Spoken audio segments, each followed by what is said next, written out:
Welcome to my channel solution in your hand. आज आपण बालभारती धडा क्रमांक 4 आभाळातील फरकांड्या बघणार आहोत. शाळेला सुट्टी असली की तालुक्याच्या गावाला जाऊन आणलेली रंगपेटी कागदाचा तुकडा काढून गुपचूप गच्ची जाऊन बसायचो. पिकाचे वाफे करावे तसे वाफे असलेली रंगाची पेटी सोबतीला असायची. सोबत काळी पेन्सिल, पाण्याची वाटी, हाताखाली धरायला कपटे असायचे. लेखकांना जेव्हा सुट्टी असायची तेव्हा ते चित्र काढण्यासाठी गच्चीवर बसायचे आणि बरोबर रंगपेटी, कागदाचा तुकडा असायचे. कपटे म्हणजे लाकडी फळी असायची.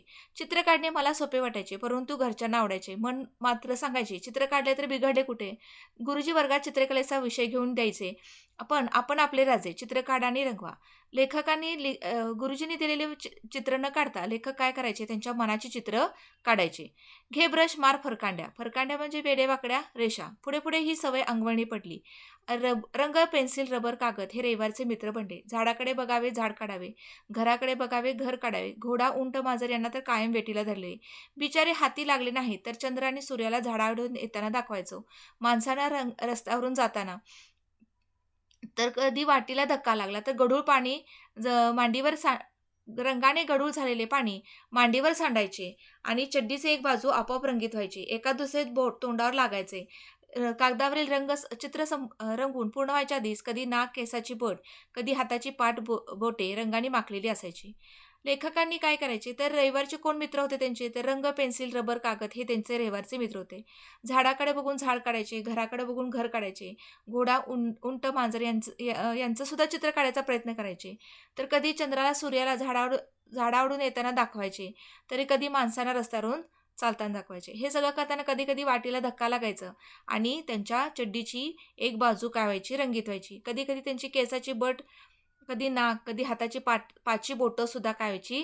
रंगानं माखून जायची. सामायिक परीक्षेत झाल्यावर गुरुजींनी पाठवलेला हुशारीचा तक्ता पाहून भडकलेल्या आईचं चित्र कागदावर काढायचं, भिंतीवर लावायचं आणि त्याच्यावर रागवलेली आई अशी एक ओळ टाकायची. सरळ नाकाच्या आईचे वेडेवाकडे नाक दाखवायचे आणि तिचा चेहरा बघण्यासारखा व्हायचा. व्हायचं असं की गुरुजींनी पाठवलेला हुशारीचा तक्ता म्हणजे त्यांचं गुणपत्रक, मार्कलिस्ट पाठवायचे. त्यात मार्क कमी पडलेले बघून आई चिडायची. तेव्हा चिडलेल्या आईचं चित्र काढायचं आणि नाक त्यात वाकडं काढायचं आणि ते चित्र भिंतीवर लावायचं. अशा प्रकारे ते ज्यांचा राग यायचा त्यांचा ते काय करायचे की चित्र काढायचे आणि वेडीवाकडे चित्र काढायची आणि काय करायचे? त्यांना ते दाखवायचे. इथं दाखवलंय बघा. लेखकांनी भरपूर प्रमाणात आपले स्वतःला रंग लावून घेतलेला आहे. असे सुट्टीच्या दिवसात घराच्या अंगणात एकदा ते चटई, रंग, ब्रश आणि बशी घेऊन बसले होते. पुन्हा पुन्हा उठबस करायला लागले म्हणून गडूभर पाणी आणून ठेवले आणि हाताखाली धराचे खपटे कोणीतरी पळवले म्हणून रागे स्वयंपाक करून लाकडी पाट आणला. पाट मांडीवर ठेवून कागद अंतरला. आकाश रंगवायला घेतले.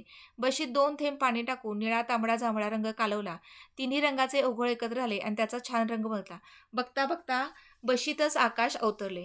ब्रशचे मऊसर केस तेही रंगात न्हाऊन निघाले. बोटावर पसरलेले रंग कधी वाळून गेले कळलंच नाही. आता सुट्टीच्या दिवशी काय करायचे? अंगणात त्यांनी चटई टाकली.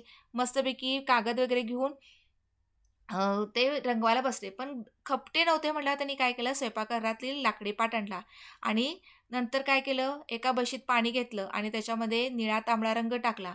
हे सगळे रंग एकत्र झाल्यावर त्यांच्या काय झालं की त्या जणू काही त्या बशीतच आकाश अवतरलं होतं. सारवलेल्या जागेचे पोपडे निघावे तसे रंगाचे पोपडे निघाले. एखाद्या भिंतीत रंगाचा शिंतोडा कधी गालावर, कपड्यावर हलक्या पावलानं जाऊन बसायचा. म्हणजे रंगवता त्यांचं गाल, त्यांचे कपडे सुद्धा रंगून जायचे.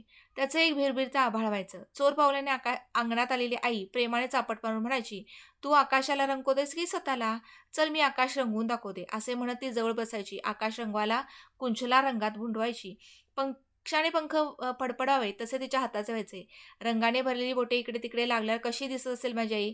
ती दिसायची फुलपाखरासारखी. चित्र काढताना झालेली पटफजिती ती कबूल करायची नाही.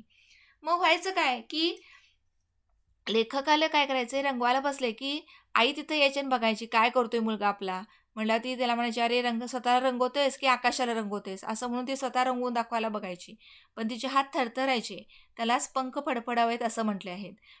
तिच्या हाताचं व्हायचं. हात थरथरायचे आणि नंतर तिची रंगाने भरलेली बोटं इकडे तिकडे लागायची. त्यामुळे ती फुलपाखरासारखी दिसायची. पण ही फटफटी मात्र ती कबूल करायची नाही. त्यामुळे लेखक तिलाच उलटा प्रश्न विचारायचे, "असं रंगवतात का आकाश?" माझ्या गालावर चापट मारून ती लाडीकपणे म्हणायची, उठायची आणि म्हणायची, "रंगव बाबा रंगवायचं असं आकाश. आकाश रंगवायला मीच पुढं व्हायचो. मग कधी धूसर, कधी निळे सावळे, कधी केशरी टिळाले आलेले. आकाश गर्द कुंकवासारखे बदलत गेले." असं वेगवेगळ्या रंगाचे आकाश ते रंगवायला घ्यायचे. आभाळातील फरकांड्या अजूनही जशाच्या तशा मला आठवतात. अशा रीतीने लहानपणी काढलेली चित्र ह्या धड्यामध्ये महावीर जोंधळे या लेखकांनी वर्णन केलेली आहेत. इथं काही शब्दांचे अर्थ दिलेले आहेत. आता लेखकाचे चित्रकलेचे स्वाध्याय बघूया. रिकाम्या जागी योग्य शब्द भरा. लेखकाचे चित्रकलेचे साहित्य कोणते आहे? तर रंग, पेन्सिल, रबर आणि कागद. लेखक कोणाची वेडीवाकडे चित्र काढत असे? तर लेखक ज्याचा राग यायचा त्याची वेडीवाकडे चित्रे काढत असे. लेखकाचे रविवारीचे मित्र कोण? तर रंग, रबर, पेन्सिल, कागद आणि ब्रश हे लेखकाचे रविवारचे मित्र होते. 3-4 वाक्यात उत्तरे लिहा. शाळेला सुट्टी असली की लेखक काय करायचे? शाळेला सुट्टी असली की लेखक गावावर आणलेली रंगपेटी, कागद, पेन्सिल, पाण्याची वाटी, खपटे घेऊन बसायचे आणि वेगवेगळी चित्र काढायची आणि रंगवायचे. लेखक चंद्र सूर्याची चित्रे केव्हा काढत असत? जेव्हा घोडा, उंट, मांजर यांची चित्रे काढत आणि त्यांची चित्रे काढता नाही आले तर मग चंद्र आणि सूर्याची चित्रे काढत असत. इथं तुम्ही असं लिहिलं तरी चालेल की झाडाआडून येणारा दिसणारा चंद्र आणि सूर्य यांची चित्र ती काढत असत. आकाश रंगवताना आकाशाचे रंग कसे बदलत गेले? आकाश रंगवताना निळा, तांबडा, जांभळा रंग एकमेकात मिसळले. त्यामुळे कधी धुसर, कधी निळेशार, कधी केशरी, तरी कधी गडद कुंकवासारखे दिसू लागले. आकाश रंगवताना आईची फटफटीची कशी होत असे? लेखाचा जवळ बसून आकाश रंगवायला आई तिला मदत करत असे, पण तिच्या हातांना बोटांना रंग लागत असे, त्यामुळे ती फुलपाखरासारखी दिसत असे. अशी तिची फटफटीची होत असे.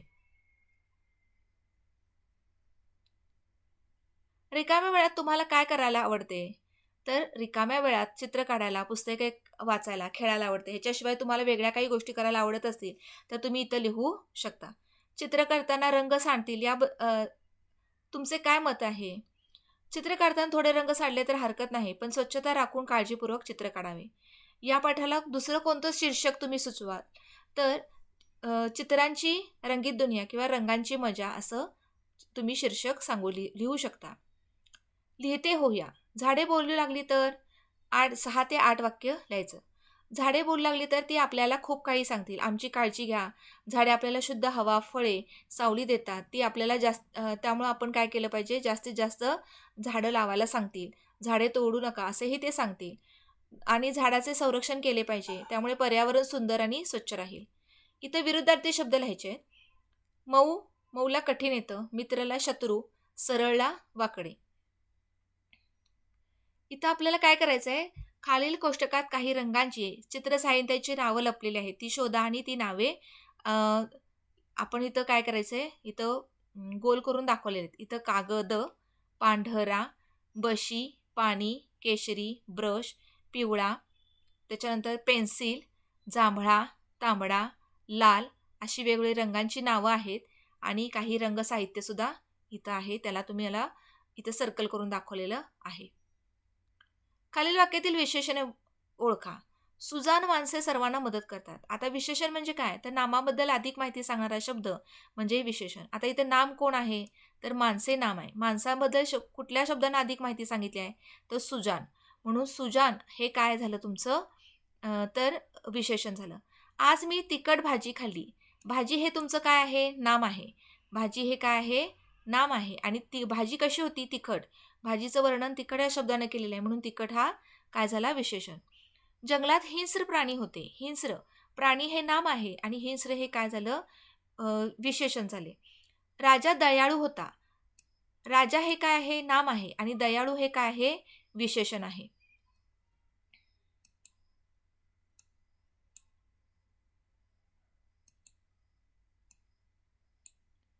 मैदानावर 18 मुले होती. मुलांच्या बद्दल माहिती कुठल्या शब्दांना दिले जास्त? तर 18. म्हणून 18 हे विशेषण आहे.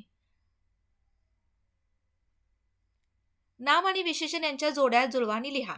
आता इथं तुम्हाला लिहून दाखवलेलं आहे. इथं 2 वेगवेगळे बॉक्स आहेत आणि त्यामध्ये एकामध्ये तुम्हाला विशेषणं दिली आहेत, दुसऱ्यामध्ये इथं तुम्हाला नाम दिलेली आहेत. आता तिखट भाजी, उंच पर्वत, गोड आंबा, बोलकी बाहुली, कडू कारले आणि सुंदर फुले या पद्धतीनं तुम्ही जोड्या लिहू शकता. आता इथं तुम्हाला रिकाम्या जागी कंसातील विशेषणे लिहून वाक्य पूर्ण करायचे आहेत. रंगबिरंगी, उंच, अप्रतिम, तिसावा आणि उबदार. रस्त्याच्या कडेला उंच माणूस उभा होता. हिवाळ्यात उबदार कपडे घालतात. बागेत रंगबिरंगी फुले होती. मयूरने अप्रतिम चित्र काढले. आईचा 30वा वाढदिवस होता. पुढील वाक्य वाचा. छोट्याशा मदतीला खारीचा वाटा म्हणतात. ग्रंथ हेच गुरु हा मोलाचा संदेश आहे. आता इथं तुम्हाला काय केलेलं आहे, एकेरी अवतरण चिन्ह दिलेलं आहे. आता एखाद्या शब्दावर किंवा एखाद्या शब्दावर जेव्हा जोर द्यायचा असतो, दुसऱ्याचे मत अप्रत्यक्षपणे सांगायचं असते, तेव्हा काय करतात, एकेरी अवतरण चिन्ह हे वापरतात. याला एकेरी अवतरण चिन्ह असं म्हणतात. आता इथं संवाद पूर्ण करायचा आहे.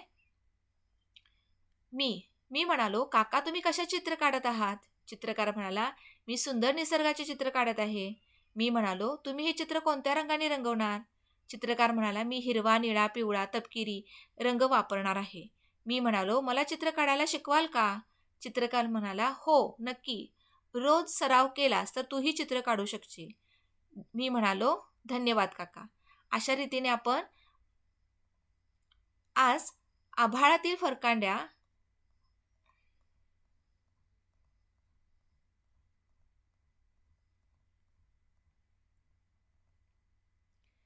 धडा क्रमांक 4 याच्यातील धडा आणि स्वाध्याय हे एकत्रितरित्या पूर्ण केलेलं आहे. तर तुम्हाला याची नक्कीच मदत होईल. Thank you for watching my video. Please like, share and subscribe my channel.